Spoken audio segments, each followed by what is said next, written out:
ng dating kasamahan sa trabaho ni LV, si alias Dodong, na pinagtangkaang barilin ng riding in tandem na may suot na bonnet. Ilatim pa na patayin kagabi. Nag-usap. Hindi po. Ngayon, nagkausap na kayo ni Dodong? Hindi pa po. Pero titistigo siya para sa'yo. Nakalagay dito sa number 4 paragraph, nakita at nasaksihan ang dalawang mata ko sa pananakit, panggugulpi, paninipa, panununtok kay LV ang kasamahan namin. I would like to bring to the attention of this August Chamber the latest development on the case of the abused kasambahay, LV Vergara, which the Senate Committee on Justice and Human Rights, under the chairmanship of our esteemed colleague, Senator Francis Tolentino, is currently investigating. Isang nakakabahalang kaganapan po nangyari kagabi na kinasasangkutan ng dating kasamahan sa trabaho ni LV, si alias Dodong, na pinagtangkaang barilin ng riding in tandem na may suot na bonnet. Si Dodong ay tumatayong testigo sa mga pang-aabuso at pagmamaltrato ng employers ni LV sa Mamburao, Occidental Mindoro na sina Franz at Pablo Ruiz. Bago na pabalitang nasabing insidente kay Dodong, ilang gabi na pala na may umaaligid sa bahay ng kanyang kasulukuyang employers at nagtatanong sa mga residente ng bayan ng Paluan, Occidental Mindoro, kung saan siya nakatira. Tinakasan ni Dodong ang pamilya Ruiz dahil na rin sa takot na malagay sa alanganin ng kanyang buhay. Ganun pa man, handang tumistigo si Dodong para patotohanan ang mga bintang ni LV. At sa katunayan ay nagsumiti na siya ng sinumpaang salaysay sa piskalya kung saan nakasampang kaso laban sa mag-asawang Ruiz. Ginoong Pangulo, aking napag-alaman na kanina madaling araw ay nasecure na si Dodong at ngayon ay nasa pangangalaga ng CIDG Regional Headquarters sa Calapan, Mindoro Oriental. At dahil na rin sa napabalitang pag-casing ng mga kahina-hinaalang mga lalaki sa tinutuluyan ni Dodong, minarapat na mga kaanak at nagmamalasakit kay LV na ilipat siya sa mas ligtas na lugar nitong nakaraang Lunes. At dahil sa mga pangyayaring ito, maging ang mga kasulukuyang employers ni Dodong ay nangangamba na rin sa kanilang kaligtasan. Dalawa pang dating mga tauhan na mag-asawang Ruiz na sina alias JM at alias Patrick na maaaring magbigay linaw sa kaso ni LV ay napag-alaman ko na nagtatago at hindi matunton ng mga kinahukulan. Ginoong Pangulo, bago pa man nangyari ang pagtatangka sa buhay ni Dodong, may mga pulis at sundalo nang nakabantay sa bahay ng kanyang bagong employer batay sa ulat noong September 10 ng ABS-CBN reporter na si Dennis Datu. Bantay sarado man sila, ay nagawa pa rin ang pagtatangka sa buhay ni Dodong. Kaya nakakapagtaka kung bakit nangyari pa ito. Mr. President, I don't want to point an accusing finger at anyone at this point, but one cannot help but wonder about these bold and brazen acts against these defenseless individuals. I believe it is necessary to provide additional security for Dodong's employers, and even to aliases JM and Patrick, if they ultimately agree to testify before the Committee on Justice and Human Rights.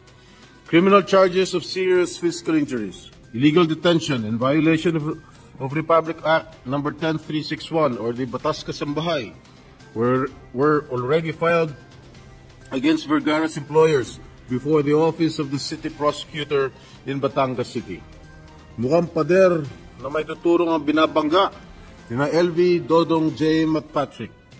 Maliit na bagay kung tutusin ang pagbibigay seguridad sa kanilang kaligtasan kung ang kapalit naman ito ay ang paglalahad ng katotohanan laban sa mga lumalapastangan sa ating mga umiiral na batas at para sa pagtataguyod ng mas naangkop ng mga pulisya. Protecting the witnesses is not just a legal obligation. It is a moral imperative. By upholding this duty, we not only promote the principles of fairness and equality, ensure an environment where they can testify freely and without fear, and foster a culture where the voices of those silenced but willing to stand up for the truth are heard regardless of their social standing and circumstances. Thank you, Mr. President. Our distinguished colleague from Bohol and Davao, Senator Bato de la Rosa, is recognized. Just a short manifestation lang, Mr. President, Majority Leader.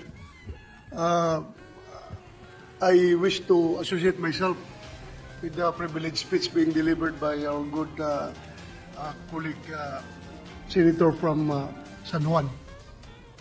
Alam mo, Mr. President, I think public order really is something that is need to be focused on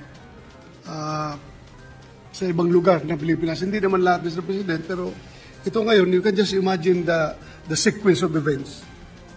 Kung gaano kaabusado yung mga amo. Ewan ko kung amo ba is a Tagalog term, Mr. President?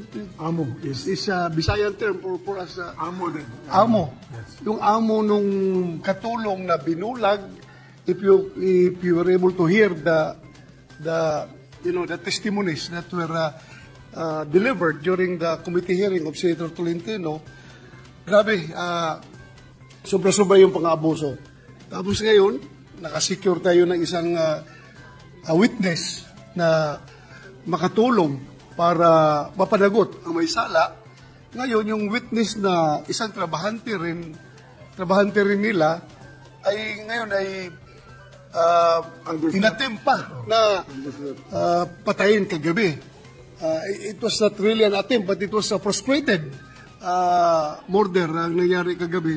Mabuti na nakatakbo at mabuti naman at mabilis nakatawag kay Senator Tolentino at natulungan rin natin na maikunik sa CIDG because you can just imagine, request yung ordinaryong tao lang ito, nag-request na huwag nyo kaming i-refer sa local police dahil mayaman yan at very influential dito sa lugar namin yung mga suspect.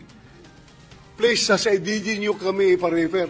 So, we are very much dismayed, Mr. President, being the chairman of public order and dangerous drugs. Pag ganun ang reaksyon ng isang ordinaryong mamamayan na nagiging biktima ng karahasan, na ayaw magtiwala sa local police dahil influential yung mga suspect, ay siguro isa lang yan, Mr. President, kung ang dami pa siguro sa buong Pilipinas na nag-experience ng ganun na injustice na kanilang dinaranas ngayon. So I hope that, Mr. President, Senator Tolentino will act swiftly on this case and he should call another hearing para mabigyan ng lesson itong mga suspect na ito, Mr. President. Sobra na talaga. I hope, Senator Tolentino,